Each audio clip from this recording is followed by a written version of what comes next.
All right, this time we are going to find out the smallest or the largest number among three numbers. So let's do that. Here I'm going to put among three numbers. Let's do it real quick. And for that, we need one more variable. Let me bring one more variable. Again, as I said, there are many ways you can do these kind of things. So maybe I'm doing one way, you will do another way. It doesn't matter. End of the day, your logic matters. Okay, as long as it works, it's fine. Sometimes your code might be more effective than me because when I'm explaining, I'm thinking a different way here. Okay, so we have three different number. We are going to take three different variable, and here I'm going to copy and paste one more just to get one more input from the user. So let's say number 3 here. Okay, and then we are going to assign that variable inside number 3. We are going to store the value inside number 3 variable. Let me just get rid of all the things that I had so far. So the code looks very familiar to you for sure. We are getting 3 inputs, and now we need to find out the largest number. First, I will do maybe a different way, then I will do it another way. So let's see. Let's start. So at the beginning, let's think the largest number is number 1. We can think like that, okay? So here I'm going to think like that. Let's start. So here my target, find target. So find the largest. So at the beginning, I'm thinking the largest number is number 1. All right. And then now I can compare with this number 1 with others, number 2 and number 3. So here I'm going to start doing the comparison first. If the largest number here, or you can say if the number 2 is greater than the largest number I have currently, then we're going to say largest number is going to be changed here, and it's going to be number 2. That's all. Again, I can explain this a little bit more better way. For that, I'm going to open the notes so that I can explain you here. Here, let's go somewhere here. Okay. So let's say we have three numbers. We have 20, we have 30, and 40. Now at the beginning, when we're starting this program, let me close this terminal. So at the beginning, when we're starting, let's say this is number 1, and this is number 2.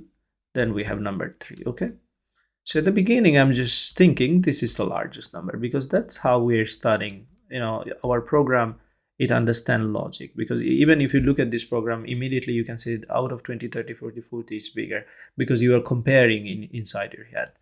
But our program needs instruction, so we are giving instruction. At the beginning we're saying this is the largest number, number 1, and now we're going to compare this largest number with number 2. If number 2 is bigger or larger than number 1, or the current largest number, which is this one, then we're going to move this largest number here. Because if it is bigger, then largest number needs to be this one. So it will refer to this one now. And we'll get rid of this now, because we have already checked the comparison, and currently this one will be the largest. So that's what basically we are doing. If number 2 is greater than the largest number that we already have, then the largest number needs to be changed, and it is going to refer to number 2. And then same thing will happen. We'll check again. If number 3 is greater than the current largest, then the largest number needs to be number 3 here. That's all. Let's go back here. What basically we're saying now, so this is our current largest number. We're going to compare with these two. Here I'm going to draw. So if number 3 is greater than the largest, in this case, we need to move this largest number here. We're going to say, this is not the largest number anymore. Let me just get rid of these things. Here, let me just delete everything that I have real quick. Fair enough. And that should be all for now. So our largest number will be this one now. Okay, hopefully things are making sense. Here I'm going to say this is the largest number. Let me just put it like this, largest number. All right, so let's continue then. Now that we know how to find the largest number, I can print it here.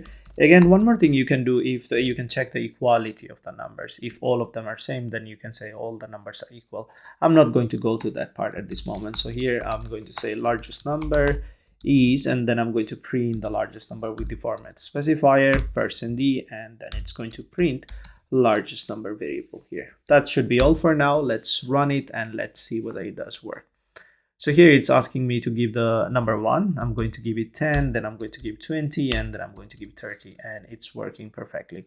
Now we should try with different inputs. So this time I'm going to give 20, and then 10, and then 30. Let's see which one works. So we have three numbers here, 20, 10, and 30. So again, I can go to the drawing part to explain you. The first number is 20, and the second number we have is 10 here. So let me just clear this one and also clear this one. So this time our second number is 10 and third number is 30. So how things are working at this moment?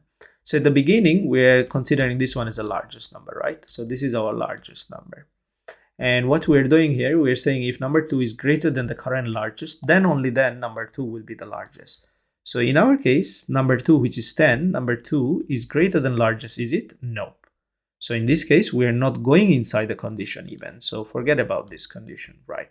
So we are not going inside this. Then we're coming to this if part. We're checking number 3 is greater than largest or not. So we're checking this one right now. If number 3 is greater than largest, so number 3 is 30 and the current largest number is 20. So of course 30 is greater than 20. In this case, our new largest number will be this one. So now we can say, we can move this one. This is going to be our current largest number. So it should work. If I enter this one, and you can see the largest number is 30. Now I'll try with one more combination here. Let's say 10, 40, and 5. And this should return 40. Exactly, it does. Now, if somebody asks you to find out the smallest number, you know what to do. You just need to change the variable name here. Let's say smallest. And then I'm going to copy paste in few places here, smallest. Also here, I'm going to check smallest, and then we can continue like this, smallest, and let's just put it here as well. But of course, we need to change the direction this time. We're looking for the smallest number. So greater than symbol will be less than, that's all. And it should work. So here I'm going to put smallest. So let me run this program and let's see whether it does work. So here I'm going to run and build again because I made some changes. Enter number 1, 10, 20, and 30. The smallest number is 10 here. Again, I'm going to run it just to test different output, 20, 50, and then -2. And it is returning -2 as the smallest number. So hopefully you have understood the way I have done it here. Now, as I said, different ways you can do it. But before even going to that part, let's say you want to find out the middle number here. Now, there are many ways. Again, there are at least 2 different ways you can find out the middle number here. First one, maybe I will not recommend, but again, you can find that one.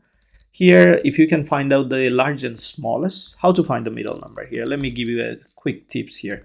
So for finding the middle number, you can use this formula. Let's say number 1 plus number 2 plus 3. Let me just put it like that. Number 1 plus number 2. So you are adding all the numbers and then you are subtracting the largest and smallest. That's all. So this is a simple trick. You can find out the middle number. You can use this simple trick to find out the middle number. Again, there are one more better way I will show you for sure. But now that we know how to find out largest and smallest in this code, so I can use this formula to find out the middle number. Let me go back here. I'm going to bring one more variable for storing the largest. Let me come back. At the beginning, we have found the smallest. Now let's continue finding the largest as well. So here, this time I'm going to find the largest.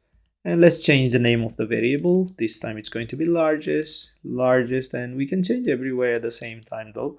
But anyway, let me do it like this. So now that we have largest and smallest, both number we have found here, we can get the middle number as well. So for that, let me create a variable at the top here. I'm going to name it as middle number. And let me go down below here. We can use this formula to get the middle number equal, and then let me just copy and paste this. And then we can put the semicolon, but we have number 1, not like this. So number 1, number 2, and then I can put number 3 here. All right. So that should be all to find out the middle number. Here I'm going to say middle number. I can print all of them now. Smallest and the middle number, and finally the largest number. And let me run this one. Let's see what the output we are going to get here. Again, I can compile and run it again because we made some changes. So it's asking me to give the number 1. I'm going to give it 20, then maybe 5, then 30. Now you can think which one is going to be the largest number. Of course 30, the smallest one is 5, and the middle number should be 20. But now maybe I'm not printing them, so I need to print the middle variable here, and of course the largest one as well. So let me run it again just to be very clear. Here I'm going to give 25 and 30, and we're getting the expected result. Is it? Maybe or maybe not. Let's see why. So here I made some changes and I need to compile and run it again actually. So here I'm going to give the number 25 and 30. And now what do we have here? The smallest number is 5, which is completely fine. How come our largest number is changing? The largest number should be 20, right? So let's check how our largest number is changing. Let's go all the way up and then let's figure out. Something must be wrong here. So as I can see here, we have 3 numbers. First one, the smallest one, is working perfectly, as we have already noticed, is 5. Okay, and then for the largest number, okay, we didn't change the symbol, come on. Okay, we should have changed the, less than to greater than. That was the issue here. Now let's run it again, compile and run it again. Let's see if we give 25 and then 5 actually here. I wanted to give 5 and then 30. And it is working fine this time. Smallest, middle, and largest number. So now that you have seen the way I have done this program, actually there are many ways we can solve this program. We can use actually logical operator here to find out the largest, smallest, and middle number more easier way. And I'm going to show you that in the next lesson.